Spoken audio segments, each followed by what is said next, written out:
I grew up in Little Rock, Arkansas. That's right, Little Rock, Arkansas. For those who, like me, tend to struggle a bit with geography, Arkansas is a state nestled in the Bible Belt of the Deep South. And contrary to what most people guess, my childhood did not look like the Wizard of Oz. Besides the times we had to hide in a closet when the tornado alarms rang. But never mind that. Instead, think of a city with an infamous racial history, such as the Little Rock Nine, segregation challenges that still permeate in our society today. That was where I grew up. A place where, you guessed it, someone like me, a religious and ethnic minority, a brown Muslim in the Bible Belt, stuck out like a sore thumb. However, I actually had a wonderful experience growing up there. My Arkansan community was mostly white, but heartwarmingly kind because religion often laid the foundation for core morals and values. So even though I wasn't the same ethnicity or religion as really most of my friends and peers, the etiquette we were all taught as kids made us genuinely neutral to those differences. People felt comfortable in their own skin. There were not many complexities and ulterior motives, and people actually went out of their way to make others feel welcome.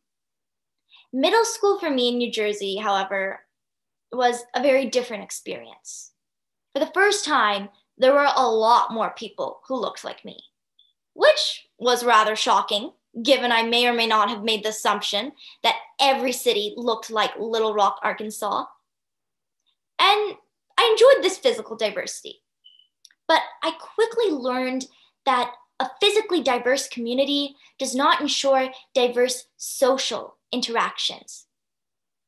A lot of my middle school peers separated, bonding only with those who looked and acted like them. When I first started sixth grade at my school in New Jersey, I would try to sit at a new lunch table each day. That's what our Arkansan summer did, so I figured that's exactly what everyone in New Jersey did too. Turns out, my logic was flawed. After about a week, I realized that the same people sat at the same table over and over again, largely separated by race. One day I asked why. Why were the majority of South Asians and Black students sitting together at one table, while the majority of white students chose to sit at another? When one South Asian peer told me that she always felt alienated because of her skin color when she sat at a table where no one looked like her, I was shocked. This was no Arkansas, where I would run around in the sun all day and no one would care if I turned into a lovely brown coconut shell. But slowly, I started to notice that there were only one or two tables, with the exception of a few people, where the other students actually invited me to sit with them and then made an effort to include me in their conversations. And those were the tables where the majority of students looked like me. After a few months, I stopped venturing to new lunch tables each day because I wanted to be where I was wanted and welcomed too. I realized that naturally, sometimes people initially do feel more comfortable amongst others with shared looks, traditions, or beliefs. But it struck me that there's a difference between feeling comfortable and choosing to be exclusive of others because of their differences. That Arkansan simplicity and genuine desire to be kind to others was not really there. I remember one time in my pre-algebra class, my pencil ran out of lead while I was writing the last homework problem down. So I turned to the only girl still left in class to ask if I could please borrow a pencil to finish my last few lines. However, to my surprise, the girl shook her head no before turning away. I was confused, smiled, and imagined she was joking. But when I asked again, she replied firmly with her unfiltered middle school thoughts, "No, you will get one problem ahead of me." Stunned, I decided to stare at the board for a minute, memorize the problem, and wrote it down when I got back to my locker. which I might add is a great memory technique if you ever find yourself in the same position.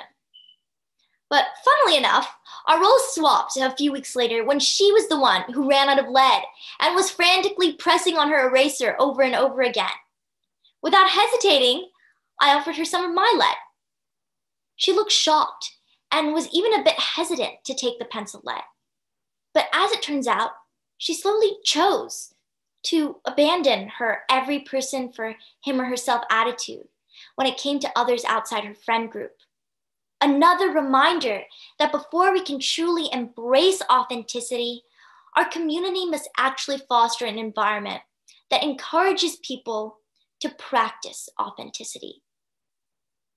It was after coming to Lawrenceville for high school that I felt a partial return to that warm, accepting Arkansan atmosphere I love so much. In the classroom, I felt the harkness method, a roundtable discussion-based system, made us receptive to others' viewpoints, whether or not we agreed with them, and allowed us to reevaluate our own preconceived notions. Mark Twain once said, "It were not best that we should all think alike. It is difference of opinion that makes horse races." In a sense, his analogy resembles our harkness system, where different voices are heard at the table. The horses are an analogy for differing opinions, and the races symbolize these competing ideas coming from diverse perspectives. And even when these ideas are complete opposites, they each play an essential role in shaping the discussion and the whole table's mentality. This is what we should want to see in our social interactions. Different voices, diverse people working together. However, outside of the classroom, a different reality exists. According to a recent assessment of inclusivity and multiculturalism survey, 90% of students still feel their peers separate themselves into groups based on things like race, religion, ethnicity. So why isn't the collaborative discussion system embodied in our social interactions? Because unlike in the classroom, no teacher, no prefect, no leaders can force us to be inclusive of everyone. Ultimately, that is our choice and really our responsibility, one that's easily forgotten. So instead of voicing their beliefs, people feel pressured and begin to believe it's easier to silence or change them for the sake of being accepted.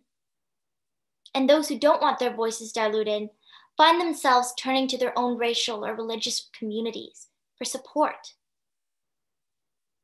My family moved to the South, Arkansas, thinking, oh no, we'll be the only minority. And then we ended up having the best experience because in our microcosm, people looked beyond another person's skin color. When we came to the North, New Jersey, we felt excited because there were so many more people from diverse backgrounds. But diversity isn't quantitative. Even though those diverse backgrounds existed, diverse social interactions were often absent.